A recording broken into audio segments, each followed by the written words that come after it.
Hi all, എല്ലാവർക്കും QSPSC ഹസൽ PYQയിലേക്ക് സ്വാഗതം. നമ്മളിന്ന് നോക്കാൻ പോകുന്നത് new SCERT social science 5th സ്റ്റാൻഡേർഡിലെ 8ാമത്തെ ചാപ്റ്ററാണ് നാടറിയാം. 7 ചാപ്റ്റേഴ്സ് കംപ്ലീറ്റ് ആക്കിയിട്ടുണ്ട്. അതുപോലെ ബേസിക് സയൻസും കംപ്ലീറ്റ് ആക്കിയിട്ടുണ്ട്. കണ്ടിട്ടില്ലാത്തവർ കയറി കണ്ടു നോക്കുക. പ്ലേലിസ്റ്റ് ഇവിടെ കൊടുത്തിരിക്കാം. ഓക്കെ, അപ്പം നാടറിയാം എന്നാണ് ചാപ്റ്ററിൻ്റെ പേര്. ആദ്യം തന്നെ വള്ളത്തോൾ നാരായണ മേനോൻ്റെ ഒരു കവിതാശകലം കൊടുത്തിട്ടുണ്ട്. മാതൃവന്ദനം എന്ന കവിതയിൽ നിന്നെടുത്ത കവിതയാണ്. കവിത തന്നിട്ട് വേണമെങ്കിൽ നമുക്ക് ചോദിക്കാം ആരുടെയാന്ന് ചോദിക്കാം. അതൊന്ന് നോട്ട് ചെയ്ത് വെച്ചേക്കുക. നമുക്കറിയാവുന്ന കവിതയാണ്. പച്ചയാം വിരിപ്പിട്ട സഹ്യനിൽ തലവെച്ചും സ്വച്ഛാദ്യ മണൽ തിട്ടാം പാദോപദാനം പൂണ്ടും പള്ളി കൊണ്ടിടുന്ന നിൻ പാർശ്വയുഗ്മത്തെക്കാത്തു കൊള്ളുന്നു കുമാരിയും ഗോകർണേശനുമമ്മേ.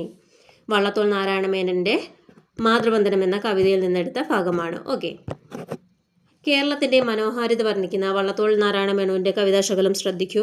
കിഴക്കുയർന്നു നിൽക്കുന്ന മലനിരകൾ, അതിൽ നിന്ന് ഒഴുകിയെത്തുന്ന നിരവധി പുഴകൾ, ഓളപ്പരപ്പിലൂടെ വഞ്ചികൾ ഒഴുകി നീങ്ങുന്ന കായലുകൾ, പടിഞ്ഞാറ് നീണ്ടുപരന്നു കിടക്കുന്ന കടൽ തീരം, വയലുകൾ, സമതൽ പ്രദേശങ്ങൾ, എങ്ങും പച്ചപ്പ്, സുഖകരമായ കാലാവസ്ഥ. കേരളം എത്ര സുന്ദരമാണ്. ഓക്കെ, അത് കഴിഞ്ഞ് ഒരു സ്കെച്ച് കൊടുത്തിരിക്കുന്നു. വാണിയംകുളത്തിൻ്റെ ഒരു സ്കെച്ച് കൊടുത്തിരിക്കുന്നു. സൈഡിൽ കൂടെ ഭാരതപ്പുഴ ഒഴുകി പോകുന്നു. അപ്പം അവർ ചോദിച്ചിരിക്കുന്നത് ഭാരതപ്പുഴയ്ക്ക് സമാന്തരമായി കടന്നു പോകുന്ന പ്രധാന ഗതാഗത മാർഗം ഏതാണെന്ന് ചോദിച്ചിട്ടുണ്ട്. എന്താണ്? റെയിൽപാതയാണ് കടന്നു പോകുന്നത്. ഓക്കെ, പഞ്ചായത്തിൻ്റെ ഭൂരിഭാഗം പ്രദേശങ്ങളും ഭാരതപ്പുഴയുടെ നീർത്തടങ്ങളാണ്. ഈ വാണിയംകുളം മധ്യത്തിനെ കുറിച്ച് പറഞ്ഞിരിക്കുകയാണ്. ജലഗതാഗതം, മത്സ്യബന്ധനം എന്നിവയ്ക്കായി പുഴയെ പ്രയോജനപ്പെടുത്തുന്നു. പുഴയോട് ചേർന്ന് വളക്കൂറുള്ള മണ്ണ് കാർഷികാഭിവൃദ്ധിക്ക് കാരണമാകുന്നു. ഭാരതപ്പുഴയുടെ തീരത്തെ വളക്കൂറുള്ള മണ്ണ് കൃഷിക്ക് അനുയോജ്യമാണ്. ഓക്കെ, ഇനി കൃഷിയും മറ്റു തൊഴിലുകളും ഭൂമിശാസ്ത്ര സവിശേഷതകളുമായി ബന്ധപ്പെട്ടതാണ്. അപ്പം അതിനുള്ള കാര്യങ്ങൾ എന്തൊക്കെയാണെന്ന് കൊടുത്തിരിക്കുന്നത്. എന്തൊക്കെയാണ്? കാലാവസ്ഥ, ജലാശയങ്ങൾ, നിരപ്പായ പ്രദേശങ്ങൾ, മലയോര പ്രദേശങ്ങൾ, മണ്ണിൻ്റെ വളക്കൂറ്, ഗതാഗതം, വ്യവസായങ്ങൾ, ഇതെല്ലാം തൊഴിലും കൃഷിയുമൊക്കെ ആയിട്ട് ഒരു സ്ഥലത്തിൻ്റെ, ഒരു നാട്ടിലെ തൊഴിലും കൃഷിയൊക്കെ ആയിട്ട് ബന്ധപ്പെട്ടിരിക്കുന്നു. ഓക്കെ, ഇനി കേരളത്തിൻ്റെ ഭൂപ്രകൃതിയെക്കുറിച്ച് പറയുകയാണ്. വേണ്ടേ കൊടുത്തിരിക്കുന്നുണ്ടോ മാപ്പ് കണ്ടോ? എന്ത് തരത്തിലുള്ള ഭൂപ്രകൃതിയാണ്? 3 തരത്തിലാണ് കേരളത്തിൻ്റെ ഭൂപ്രകൃതി ക്ലാസിഫൈ ചെയ്തിരിക്കുന്നത്. മലനാട്, ഇടനാട്, തീരപ്രദേശം. അപ്പം 75 മീറ്ററിന് മുകളിൽ കടൽ നിരപ്പിൽ നിന്ന് 75 മീറ്ററിന് മുകളിലാണെങ്കിൽ അത് മലനാടാണ്. ഓക്കെ, 7.5 മീറ്ററിനും 75 മീറ്ററിനും ഇടയിലാണെങ്കിൽ ഇടനാടാണ്. 7.5 മീറ്ററിൽ താഴെയാണെങ്കിൽ തീരപ്രദേശമാണ്. ഇനി കേരളത്തിലെ 3 പ്രകൃതി വിഭാഗങ്ങൾ. ഓരോ പ്രകൃതി വിഭാഗത്തിൻ്റെയും സമുദ്രനിരപ്പിൽ നിന്നുള്ള ഉയരം അതാണ് പറഞ്ഞത്. 75 മീറ്റർ, 75 മീറ്ററിനും 7.5 മീറ്ററിനും ഇടയിൽ, 7.5 മീറ്ററിൽ താഴെ. ഓക്കെ, ലക്ഷദ്വീപിനോട് ചേർന്ന് കിടക്കുന്ന കേരളത്തിലെ ഭൂപ്രകൃതി വിഭാഗം ഏതാണ്? ലക്ഷദ്വീപിനോട് ചേർന്ന് കിടക്കുന്നത് തീരപ്രദേശമാണ് അല്ലേ? തീരപ്രദേശം. തമിഴ്നാട്, കർണാടകം എന്നീ സംസ്ഥാന അതിർത്തികളോട് ചേർന്ന് കിടക്കുന്ന കേരളത്തിൻ്റെ ഭൂവിഭാഗം ഏതാണ്? മലനാടാണ്. മലനാട്. ഓക്കെ, അടുത്തത് മലനാട് എന്താണെന്ന് പറഞ്ഞിരിക്കുകയാണേ. സമുദ്രനിരപ്പിൽ നിന്ന് ഏകദേശം 75 മീറ്ററിന് മുകളിൽ സ്ഥിതി ചെയ്യുന്നതും കുന്നുകളും മലകളും പർവ്വതങ്ങളും ഉൾപ്പെടുന്നതുമായ ഭൂപ്രകൃതി വിഭാഗമാണിത്. ഉയർന്ന തോതിൽ മഴ ലഭിക്കുന്നതും പൊതുവെ ഹരിതാപവുമായ പ്രദേശമാണ് മലനാട്. കേരളത്തിലെ 44 നദികളും ഉത്ഭവിക്കുന്നത് ഈ പ്രകൃതി വിഭാഗത്തിൽ നിന്നാണ്. ഓക്കെ, അടുത്തത് ഇടനാട്. മലനാടിനും തീരപ്രദേശത്തിനും ഇടയിലായി സ്ഥിതി ചെയ്യുന്ന ഭൂപ്രകൃതി വിഭാഗമാണ് ഇടനാട്. സമുദ്രനിരപ്പിന് 7.5 മീറ്റർ മുതൽ 75 മീറ്റർ വരെയാണ് ഈ പ്രദേശത്തിൻ്റെ ഉയരം. ചെറുകുന്നുകളും താഴ്വരകളും നദീതടങ്ങളും ഒക്കെയാണ് ഇടനാടിൻ്റെ സവിശേഷതകൾ. തീരപ്രദേശമാണെങ്കിലോ ലക്ഷദ്വീപിനോട് ചേർന്ന് കാണുന്ന ഭൂപ്രകൃതി വിഭാഗമാണ്. കടൽ തീരത്തോട് അടുത്ത് സ്ഥിതി ചെയ്യുന്ന ഈ പ്രദേശത്തിന് സമുദ്രനിരപ്പിൽ നിന്ന് 7.5 മീറ്റർ വരെയാണ് ഉയരം. അപ്പോൾ ഈ മെഷർമെൻറ്റും ഒക്കെ ചോദിച്ചിട്ട് സ്റ്റേറ്റ്മെൻ്റ് ആയിട്ട് ചോദിക്കുന്നത് റിപ്പീറ്റഡ് ക്വസ്റ്റ്യൻ ആണ്. അറിഞ്ഞുകൂടാത്തവന് നോട്ട് ചെയ്ത് തന്നെ പഠിച്ചു പോവുക. ഓക്കെ, വീണ്ടും കേരളത്തിൻ്റെ ഒരു മാപ്പ് കൊടുത്തിരിക്കുകയാണ്. കുട്ടികൾക്ക് ആക്ടിവിറ്റി കൊടുത്തിരിക്കുകയാണ്. നോക്കിയേ, കേരളത്തിൻ്റെ കാലാവസ്ഥ. ധാരാളം മഴ ലഭിക്കുന്ന നാടാണ് കേരളം. കേരളത്തിലെ പ്രധാനമായും 2 മഴക്കാലങ്ങളാണ് ഉള്ളത്. ഏതൊക്കെയാണ്? തെക്കു പടിഞ്ഞാറൻ മൺസൂൺ കാലം അഥവാ കാലവർഷം, വടക്ക് കിഴക്കൻ മൺസൂൺ കാലം അഥവാ തുലാവർഷം. കേരളത്തിൽ ലഭിക്കുന്ന മഴയുടെ ഭൂരിഭാഗവും തെക്കു പടിഞ്ഞാറൻ മൺസൂൺ കാലത്താണ്. കേരളത്തിലെ വേനൽക്കാലം മാർച്ച് മുതൽ മെയ് വരെയാണ്. ഇക്കാലത്ത് കൂടുതൽ ചൂട് അനുഭവപ്പെടുന്നു. വേനൽക്കാലത്ത് ഇടയ്ക്കെത്തുന്ന മഴ ചൂടിൻ്റെ തീവ്രതയ്ക്ക് കുറച്ച് ആശ്വാസം നൽകുന്നു. ഇനി മൺസൂണിനെ കുറിച്ച് പറയുവാണേ. മൺസൂൺ കാലത്തിൻ്റെ മാറ്റത്തിനനുസരിച്ച് ഗതിമാറി വീശുന്ന കാറ്റുകളാണ് മൺസൂൺ കാറ്റുകൾ. Repeated question. കാലത്തിൻ്റെ മാറ്റങ്ങൾക്കനുസരിച്ച് ഗതിമാറി വീശുന്ന കാറ്റുകളാണ് മൺസൂൺ കാറ്റുകൾ. ജൂൺ മുതൽ സെപ്റ്റംബർ വരെയുള്ള മാസങ്ങളിൽ ഭൂമധ്യരേഖയ്ക്ക് വടക്ക് ഇന്ത്യൻ സമുദ്രത്തിന് തെക്ക് പടിഞ്ഞാറ് ദിശയിൽ നിന്നും കരയിലേക്ക് വീശുന്ന മഴക്കാറ്റുകളാണ് തെക്ക് പടിഞ്ഞാറൻ മൺസൂൺ കാറ്റുകൾ. സ്റ്റേറ്റ്മെൻ്റ് ആയിട്ട് ചോദിക്കാം, ഒന്നും കൂടെ ശ്രദ്ധിച്ച് കേൾക്കുക. ജൂൺ സെപ്റ്റംബർ മാസങ്ങളിൽ ഭൂമധ്യരേഖയ്ക്ക് വടക്ക് ഇന്ത്യൻ സമുദ്രത്തിൽ തെക്കു പടിഞ്ഞാറ് ദിശയിൽ നിന്നും കരയിലേക്ക് വീശുന്ന മഴക്കാറ്റുകളാണ് തെക്കു പടിഞ്ഞാറൻ മൺസൂൺ കാറ്റുകൾ. കടലിൽ നിന്നും വീശുന്നതിനാൽ ഇവ ഈർപ്പവാഹിനികളാണ്. കരയിലേക്ക് പ്രവേശിക്കുന്ന ഈ കാറ്റുകളെ പശ്ചിമഘട്ട മലനിരകൾ തടഞ്ഞു നിർത്തുന്നു. ഇതിന്റെ ഫലമായി കേരളം ഉൾപ്പെടുന്ന പടിഞ്ഞാറൻ തീരങ്ങളിൽ ഉയർന്ന തോതിൽ മഴ ലഭിക്കുന്നു. ഇതാണ് തെക്ക് പടിഞ്ഞാറൻ മൺസൂൺ.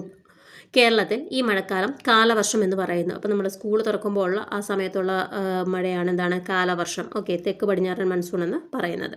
ഓക്കെ, എന്താണ് ഇനി ഇന്ത്യൻ സമുദ്രത്തിൻ്റെ തെക്ക് പടിഞ്ഞാറ് ദിശയിൽ നിന്നും കരയിലേക്ക് വീശുന്ന മഴക്കാറ്റുകൾ. ഇന്ത്യൻ സമുദ്രത്തിൻ്റെ തെക്ക് പടിഞ്ഞാറിൽ നിന്നും കരയിലേക്ക് വീശുന്ന മഴക്കാറ്റുകളാണ് തെക്ക് പടിഞ്ഞാറൻ മൺസൂൺ കാറ്റുകൾ. ഓക്കെ, ഈ കാറ്റുകൾ എന്തോ ചെയ്യും? പശ്ചിമഘട്ട മലനിരകൾ തടഞ്ഞു നിർത്തും.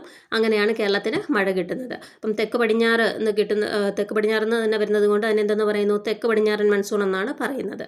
ഓക്കെ, ഈ ഇതിനെ എന്തെന്ന് പറയും? കാലവർഷം എന്നും അറിയപ്പെടുന്നുണ്ട്. ഇനി ഒക്ടോബർ നവംബർ മാസങ്ങളിൽ മൺസൂൺ കാറ്റുകൾ നേർ വിപരീത ദിശയിൽ വടക്ക് കിഴക്ക് നിന്നും വീശുന്നു. അപ്പോൾ ഒക്ടോബർ നവംബർ മാസങ്ങളിൽ ഏത് ദിശയിൽ നിന്നാണ് വീശുന്നത്? വടക്ക് കിഴക്കൻ ദിശയിൽ നിന്നാണ് വീശുന്നത്. ഈ കാറ്റുകൾ വടക്ക് കിഴക്കൻ മൺസൂൺ കാറ്റുകൾ എന്നറിയപ്പെടുന്നു. ഓക്കെ, അപ്പം കാറ്റ് വീശുന്ന ഏത് ദിശയിൽ നിന്നാണോ അങ്ങനെയാണ് കാറ്റുകൾക്ക് പേര് കൊടുക്കുന്നത്. വടക്ക് കിഴക്കൻ എന്ന് വീശുന്നതുകൊണ്ട് ഇതിനെ എന്തെന്ന് പറയുന്നു? വടക്ക് കിഴക്കൻ മൺസൂൺ കാറ്റുകൾ എന്ന് പറയുന്നു. ഈ കാറ്റുകളുടെ ഒരു ഭാഗം ബംഗാൾ ഉൾക്കടലിന് മുകളിലൂടെ കടന്നു പോകുന്നതിനാൽ ഈർപ്പപൂരിതമാവുകയും ഇന്ത്യയുടെ തെക്കൻ സംസ്ഥാനങ്ങളിൽ പലയിടങ്ങളിൽ മഴയ്ക്ക് കാരണമാവുകയും ചെയ്യുന്നു. ഈ മഴക്കാലം കേരളത്തിൽ തുലാവർഷം എന്നറിയപ്പെടുന്നു. എന്താണെന്നറിയപ്പെടുന്നു? തുലാവർഷം എന്നറിയപ്പെടുന്നു. ഓക്കെ, നോക്കി ഇനി അടുത്തത് കേരളത്തിലെ മണ്ണിനെ കുറിച്ച് പറയുവാണേ. അട്ടപ്പാടിയിലെ ഇരുളറുടെ പാട്ട് ശ്രദ്ധിക്കുക. ബോക്സിനകത്ത് കുറിച്ചിരിക്കുന്നുണ്ടോ? മണ്ണേ നമ്പിലേലയ്യ എന്നും പറഞ്ഞൊരു പാട്ട് കൊടുത്തിട്ടുണ്ട്. മണ്ണേ നമ്പിലേലയ്യ മരമിറുക്ക് മരത്തെ നമ്പിലല്ലേയ മണ്ണിരുക്ക് എന്നൊക്കെ പറഞ്ഞൊരു പാട്ട് കൊടുത്തിട്ടുണ്ട്. ഓക്കെ, അപ്പം അട്ടപ്പാടിയിലെ ഇരുളറുടെ പാട്ടാണിത്. അപ്പം അട്ടപ്പാടിയിലെ ജനത എന്താണ് പറയുന്നത്? ഇരുളർ എന്നാണ് പറയുന്നത്. ഇരുളർ എന്ന് വേണമെങ്കിൽ നമുക്ക് അങ്ങനെ ഒരു ക്വസ്റ്റ്യൻ ചോദിക്കാം. ഇരുളർ ഏത് നാട്ടിലെ ആൾക്കാരാണ്, അല്ലെങ്കിൽ ഏത് വിഭാഗമാണ്? ഇരുളർ വിഭാഗം. അട്ടപ്പാടിയിലെ ജനങ്ങളാണ് ഇരുളർ എന്ന് പറയപ്പെടുന്നത്. ഓക്കെ, ജീവജാലങ്ങളുടെ നിലനിൽപ്പിന് ജലവും വായുവും പോലെ പ്രാധാന്യമുള്ളതാണ് മണ്ണ്. മണ്ണും മനുഷ്യരും തമ്മിലുള്ള പരസ്പര ബന്ധത്തിലൂടെയാണ് മനുഷ്യ സംസ്കാരം രൂപപ്പെട്ടത്. മണ്ണില്ലെങ്കിൽ സസ്യങ്ങളില്ല, അവയെ ആശ്രയിക്കുന്ന ജീവികളുമില്ല. ഭൂമിയിൽ ജീവന്റെ നിലനിൽപ്പിന് കാരണമായ പ്രധാന ഘടകങ്ങളിലൊന്നാണ് മണ്ണ്. പാറ പൊടിഞ്ഞു മണ്ണായി മാറുന്ന പ്രക്രിയ ദീർഘകാലം കൊണ്ടാണ് നടക്കുന്നത്. ഭൂപ്രകൃതി, കാലാവസ്ഥ, പാറയുടെ ഘടന, കാലപ്പഴക്കം, സസ്യങ്ങളുടെയും ജന്തുക്കളുടെയും മറ്റ് സൂക്ഷ്മജീവികളുടെയും പ്രവർത്തനം എന്നിവ മണ്ണ് രൂപപ്പെടുന്നതിന് കാരണമാകുന്നു എന്നാണ് പറഞ്ഞിരിക്കുന്നത്. ഭൂപ്രകൃതി, കാലാവസ്ഥ, പാറയുടെ ഘടന, കാലപ്പഴക്കം, സസ്യങ്ങളുടെയും ജന്തുക്കളുടെയും മറ്റ് സൂക്ഷ്മജീവികളുടെയും പ്രവർത്തനം എന്നിവ മണ്ണ് രൂപപ്പെടുന്നതിന് കാരണമാകുന്നു. 1 ഇഞ്ച് കനത്തിൽ മണ്ണ് രൂപപ്പെടാൻ 1000-ലധികം വർഷങ്ങൾ വേണ്ടിവരുമെന്നാണ് കണക്കാക്കിയിരിക്കുന്നത്. അപ്പോൾ 1 ഇഞ്ച് മണ്ണ് രൂപപ്പെടണമെങ്കിൽ എത്ര വർഷം? 1000-ലധികം വർഷങ്ങൾ വേണ്ടിവരുമെന്നാണ് കണക്ക്. ഓക്കെ, ഇവിടെ ജവഹർലാൽ നെഹ്റുവിൻ്റെ ഒരച്ഛൻ മകൾക്ക് അയച്ച കത്തുകൾ അതിനെക്കുറിച്ച് പ്രതിപാദിക്കുന്നുണ്ട്. അതിനകത്ത് മണ്ണിനെ കുറിച്ച് ഒരു ഭാഗം പറഞ്ഞിട്ടുണ്ടെന്നാണ് പറയുന്നത്. അപ്പം ഒരച്ഛൻ മകൾക്ക് അയച്ച കത്തുകൾ ആരുടെയാണ്? ജവഹർലാൽ നെഹ്റുവിൻ്റെയാണ്. ജവഹർലാൽ നെഹ്റു. ഓക്കെ, ഇനി പലതരത്തിലുള്ള മണ്ണിനെക്കുറിച്ച് പറയുകയാണ്. ചെങ്കൽ മണ്ണ് അഥവാ ലാറ്ററൈറ്റ് സോയിൽ, ചെമ്മണ്ണ് അഥവാ റെഡ് സോയിൽ, എക്കൽ മണ്ണ് അഥവാ അലൂവിയൽ സോയിൽ, വനമണ്ണ് അഥവാ ഫോറസ്റ്റ് സോയിൽ എന്നിവയാണ് കേരളത്തിലെ പ്രധാന മണ്ണിനങ്ങൾ. കറുത്ത മണ്ണ് ബ്ലാക്ക് സോയിൽ, പീറ്റ് സോയിൽ എന്നിവയും ചില പ്രദേശങ്ങളിൽ കാണപ്പെടുന്നു. അപ്പോൾ ഏതൊക്കെ മണ്ണുകളാണുള്ളത്? ചെങ്കൽ മണ്ണ്, ചെമ്മണ്ണ്, എക്കൽ മണ്ണ്, വനമണ്ണ്, പീറ്റ് മണ്ണ്, കറുത്ത മണ്ണ്, ഇതെല്ലാം കേരളത്തിൽ കാണപ്പെടുന്ന മണ്ണിനങ്ങളാണ്. ഓക്കെ, ഇനി കുറച്ച് പിക്ചേഴ്സ് കൊടുത്തിട്ടുണ്ട്. രാസവളം കീടനാശിനി പ്രയോഗം, മണ്ണിലെ പ്ലാസ്റ്റിക് മാലിന്യങ്ങൾ, അശാസ്ത്രീയ ഖനന പ്രവർത്തനം, അശാസ്ത്രീയ കാർഷിക പ്രവർത്തനങ്ങളൊക്കെ കൊടുത്തിട്ടുണ്ട്. അപ്പോൾ ഇതൊക്കെ എന്താണ്? മണ്ണിൻ്റെ തനത് സവിശേഷതകളെ ദോഷമായി ബാധിക്കുന്ന കാര്യങ്ങളാണ്. ഈ അശാസ്ത്രീയമായ കാർഷിക പ്രവർത്തനങ്ങളും വേസ്റ്റ് കൊണ്ടുപോയി ഡംപ് ചെയ്യുന്നതും അമിതമായ കീടനാശിനി പ്രയോഗവും അശാസ്ത്രീയ ഖനന പ്രവർത്തനവും ഒക്കെ മണ്ണിനെ ദോഷമായി ബാധിക്കും. ഓക്കെ, ഇനി മണ്ണ് സംരക്ഷണത്തിന് എന്തൊക്കെ മാർഗ്ഗങ്ങൾ സ്വീകരിക്കാം? എന്തൊക്കെ ചെയ്യാം? കണ്ടൽ കാടുകൾ സംരക്ഷിക്കുക, കയർ ഭൂവസ്ത്രം ഇട്ട് കൊടുക്കുക, അതേ കണക്ക് കല്ല് കയ്യാല നിർമ്മിക്കുക, തട്ട് കൃഷി നടപ്പിലാക്കുക. ഇതൊക്കെ മണ്ണ് സംരക്ഷണത്തിനായിട്ട് പറ്റിയ മാർഗ്ഗങ്ങളാണ്. ഡിസംബർ 5 ലോക മണ്ണ് സംരക്ഷണ ദിനമായി ഐക്യരാഷ്ട്ര സംഘടന ആചരിക്കുന്നതാണ്. ഡിസംബർ 5 ലോക മണ്ണ് ദിനം. ഓക്കെ, ഇനി കേരളത്തിലെ ജലസ്രോതസ്സുകളെ കുറിച്ച് പറയുകയാണ്. എന്തൊക്കെയാണ് കേരളത്തിലെ ജലസ്രോതസ്സുകൾ? പുഴകളുണ്ട്, നീരുറവകളുണ്ട്, തടാകങ്ങളുണ്ട്, തണ്ണീർത്തടങ്ങളുണ്ട്, അല്ലേ? അപ്പം കിഴക്ക് സഹ്യപർവ്വതം മുതൽ പടിഞ്ഞാറ് അറബിക്കടൽ വരെ കയറ്റിറക്കങ്ങളോടുകൂടി ചരിവായി നിലകൊള്ളുന്ന ഭൂപ്രകൃതിയാണ് കേരളത്തിൻ്റേത്. അപ്പം എന്താണ് കേരളത്തിൻ്റെ ഭൂപ്രകൃതി? കിഴക്ക് സഹ്യപർവ്വതം മുതൽ പടിഞ്ഞാറ് അറബിക്കടൽ വരെ കയറ്റിറക്കങ്ങളോടുകൂടി ചരിവായി നിലകൊള്ളുന്ന ഭൂപ്രകൃതിയാണ് കേരളത്തിൻ്റേത്. സഹ്യപർവ്വത നിരകളിൽ നിന്നുത്ഭവിച്ച് കായലിലേക്കും കടലിലേക്കും ഒഴുകുന്ന നദികൾ കേരളത്തെ ജലസമൃദ്ധമാക്കുന്നു. ഇവ കൂടാതെ നിരവധി തടാകങ്ങളും കുളങ്ങളും നമ്മുടെ നാട്ടിലുണ്ട്. കേരളത്തിലെ 44 നദികളും ഉത്ഭവിക്കുന്നത് മലനാട് ഭൂപ്രകൃതിയിൽ നിന്നാണ്. കേരളത്തിലെ 44 നദികളും ഉത്ഭവിക്കുന്നത് മലനാട് ഭൂപ്രകൃതിയിൽ നിന്നാണ്. ഇവയിൽ 3 നദികൾ കിഴക്കോട്ടും 41 നദികൾ പടിഞ്ഞാറോട്ടുമാണ് ഒഴുകുന്നത്. ഓക്കെ, ഏതാണ് കിഴക്കോട്ട് ഒഴുകുന്നത്? കബനി, ഭമനി, പാമ്പാർ, അല്ലേ? ഓക്കെ, അപ്പം ബാക്കി 41 എങ്ങോട്ടാണ്? പടിഞ്ഞാറോട്ടുമാണ് ഒഴുകുന്നത്. 2 മഴക്കാലങ്ങൾക്കിടയിലൂടെ നമ്മുടെ ജലാശയങ്ങൾ സമ്പന്നമാകുമെങ്കിലും മഴക്കാലം കഴിയുന്നതോടെ അവയിൽ പലതും വറ്റിപ്പോവുകയാണ് ചെയ്യുന്നത്. ഓക്കെ, ലോകത്തിലെ ആകെ ജലലഭ്യതയുടെ വളരെ ചെറിയൊരളവ് മാത്രമേ ശുദ്ധജലമായിട്ടുള്ളൂ. ഏതാണ്ട് 3% മാത്രം അങ്ങാണ്ടേ ശുദ്ധജലമായിട്ടുള്ളൂ, അല്ലേ? അമൂല്യമായ ശുദ്ധജലം സംരക്ഷിക്കേണ്ടത് നാം ഓരോരുത്തരുടെയും കടമയാണ്. മഴക്കുഴി, മഴവെള്ള സംഭരണി, തടയണ, പുതയിടൽ തുടങ്ങിയ മാർഗങ്ങൾ ഉപയോഗിച്ച് ജലസംരക്ഷണം ഉറപ്പുവരുത്താൻ കഴിയും. അപ്പം ജലസംരക്ഷണത്തിനുള്ള മാർഗങ്ങൾ എന്തൊക്കെയാണ്?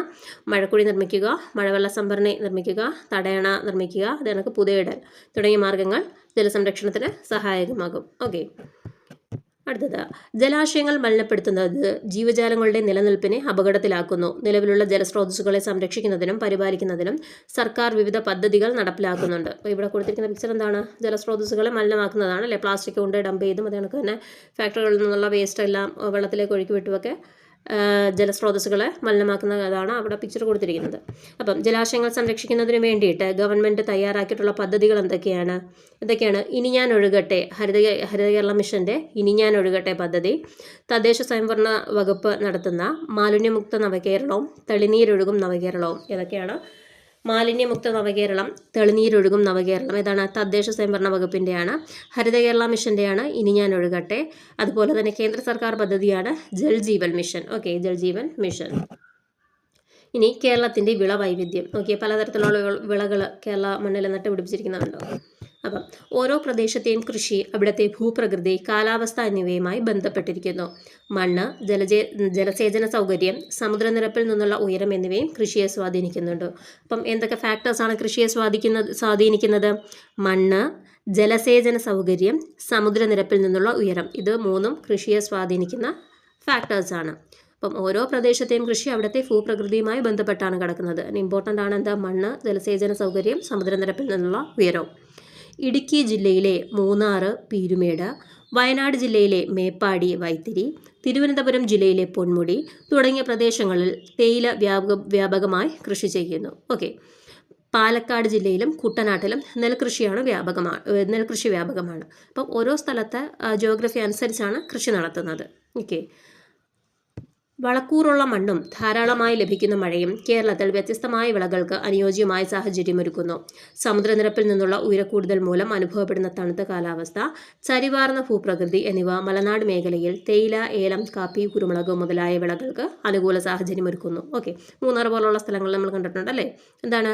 സമുദ്രനിരപ്പിൽ നിന്നുള്ള ഉയരക്കൂടുതൽ മൂലവും തണുപ്പ് അനുഭവപ്പെടുന്ന കാലാവസ്ഥ അതുകൊണ്ടും തന്നെ ചരിവാർന്ന ഭൂപ്രകൃതിയോട് ചേർന്ന് വളരുന്ന എന്താണ്? തേയില, ഏലം, കാപ്പി, കുരുമുളക് മുതലായ വിളകൾക്ക് അനുകൂല സാഹചര്യം ഒരുക്കുന്നു. ഇനി ഭൂപ്രകൃതിയും മണ്ണിൻ്റെ സവിശേഷതകളും ഇടനാട്ടിലെ വൈവിധ്യത്തിന് കാരണമാകുന്നു. എന്താണ് ഇടനാട്ടിലെ വിളവൈവിധ്യം? നോക്കിയേ. മരച്ചീനി, ചേമ്പ്, ചേന തുടങ്ങിയ കിഴങ്ങുവർഗ്ഗങ്ങളോടൊപ്പം ഇടനാട്ടിൽ വാഴക്കൃഷിയും റബ്ബർ കൃഷിയും വ്യാപകമാണ്. ഇന്ത്യയിൽ ഏറ്റവും കൂടുതൽ റബ്ബർ കൃഷി ചെയ്യുന്നത് എവിടെയാണ്? കേരളത്തിലാണ്. ഓക്കെ, അപ്പം ഇടനാട്ടിലെ കൃഷി എന്തൊക്കെയാണ്? മരച്ചീനി, ചേമ്പ്, ചേന തുടങ്ങിയ കിഴങ്ങുവർഗ്ഗങ്ങളോടൊപ്പം റബ്ബർ കൃഷിയും വാഴക്കൃഷിയും ഒക്കെ ഇടനാട്ടിൽ ചെയ്യുന്നുണ്ട്. മലനാട്ടിലാണെങ്കിൽ എന്തൊക്കെയാണ്? തേയില, ഏലം, കാപ്പി, കുരുമുളക് മുതലായ വിളകളാണ് മലനാട്ടിലുള്ളത്. ഇനി തീരപ്രദേശത്താണെങ്കിലോ? തീരപ്രദേശത്തെ എക്കൽ മണ്ണിൻ്റെ സാന്നിധ്യം നെൽകൃഷിക്ക് അനുയോജ്യമാണ്. അപ്പം നെൽകൃഷിക്ക് അനുയോജ്യമായ മണ്ണ് ഏതാണ്?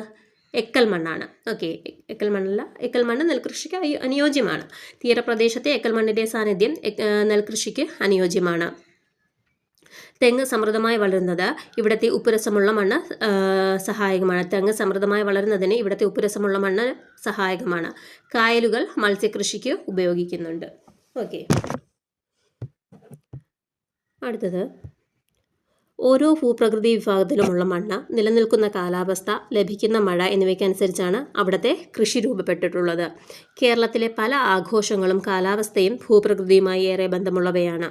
ഓണം ഒരു വിളവെടുപ്പ് ഉത്സവമാണ്. അതുപോലെ വിഷുവിനും വിളവെടുപ്പുമായാണ് ബന്ധം. ഓക്കെ, മഴക്കാലത്തിന് ശേഷം വിഷു എന്താണ്? വിളയിറക്കൽ ഉത്സവമാണ് വിഷു, അല്ലെ? ഓണം വിളവെടുപ്പ് ഉത്സവമാണ്. മഴക്കാലത്തിന് ശേഷം കേരളത്തിലെ ജലാശയങ്ങളിൽ നടക്കുന്ന വള്ളംകളി മത്സരങ്ങൾ, വയലുകളിൽ നടക്കുന്ന കാളപൂട്ട് മത്സരങ്ങൾ എന്നിവ കാലാവസ്ഥയും ഭൂപ്രകൃതിയുമായി ബന്ധപ്പെട്ട ആഘോഷങ്ങൾക്ക് ഉദാഹരണങ്ങളാണ്. ഓക്കെ, അടുത്ത കേരളത്തിൻ്റെ തൊഴിൽ വൈവിധ്യം. ഓരോ ഭൂപ്രകൃതി വിഭാഗത്തിനും വൈവിധ്യമാർന്ന കാർഷിക പ്രവർത്തനങ്ങൾ നടക്കുന്നുണ്ട്.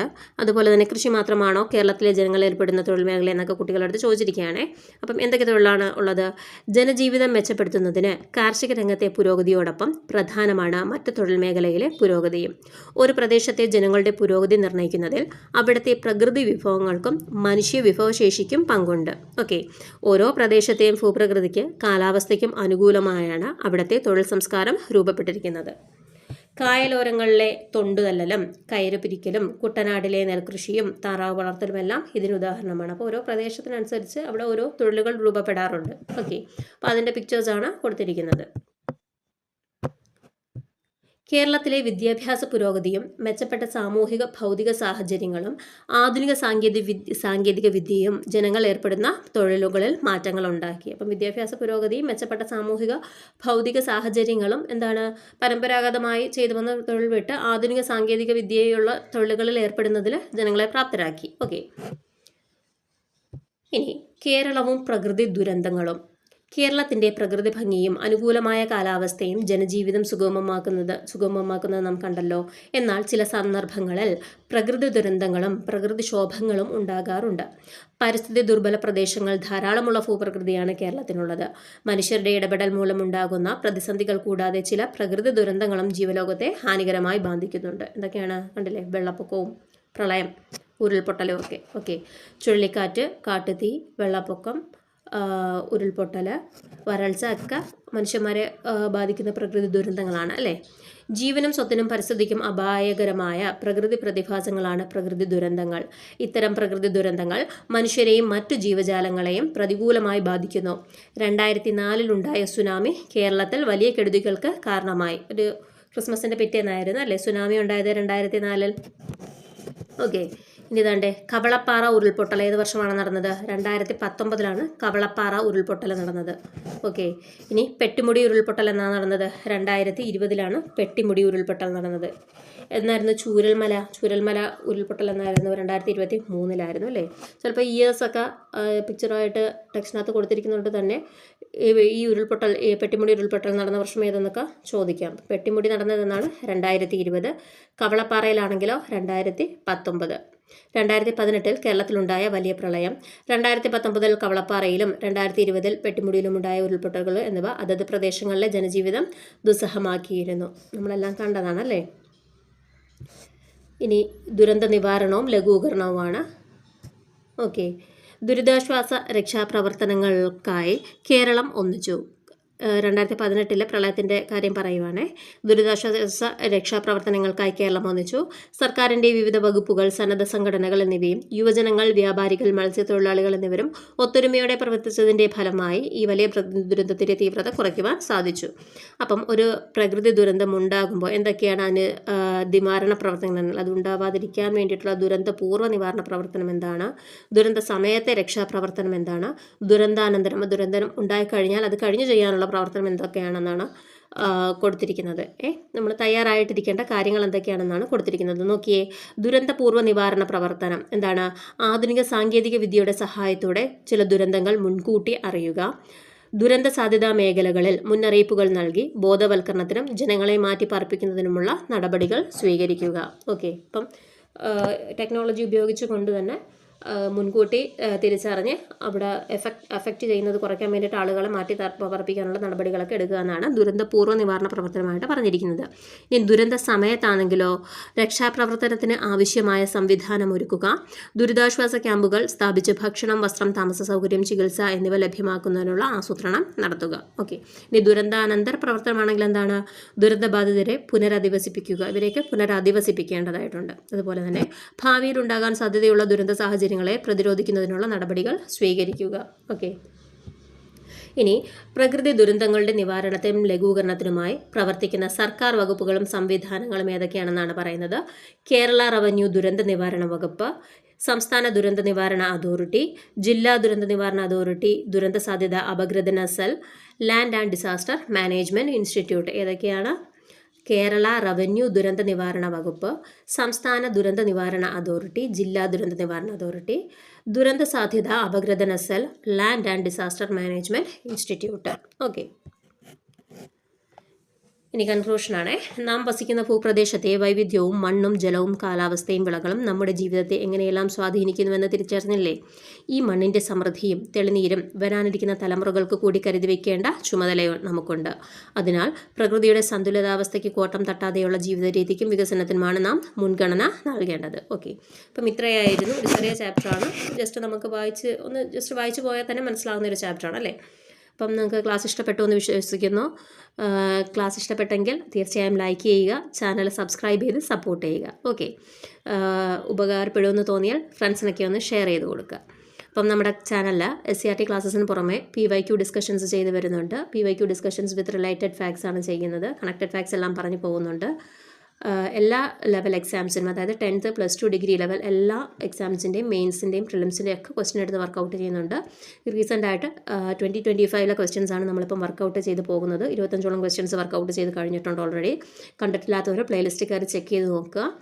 നമ്മൾ ജനറൽ PSC എക്സാമിന് പുറമെ സ്പെഷ്യൽ എക്സാംസും ടെക്നിക്കൽ എക്സാംസും എല്ലാ എക്സാംസിൻ്റെയും ക്വസ്റ്റ്യൻ പേപ്പർ നമുക്ക് ആവശ്യമുള്ള ക്വസ്റ്റ്യൻസ് എല്ലാം സെലക്ട് ചെയ്തെടുത്താണ് ഡിസ്കസ് ചെയ്ത് പോകുന്നത്. നിങ്ങൾക്ക് തീർച്ചയായിട്ടും ഉപകാരപ്പെടും. ഒരു ദിവസം ഒരു ക്വസ്റ്റ്യൻ പേപ്പറെങ്കിലും പഠിക്കാൻ നിങ്ങൾ ശ്രമിക്കുക. ഓക്കെ. എന്നാലേ നമുക്ക് PSCയുടെ ട്രെൻഡ് മനസ്സിലാവുള്ളൂ.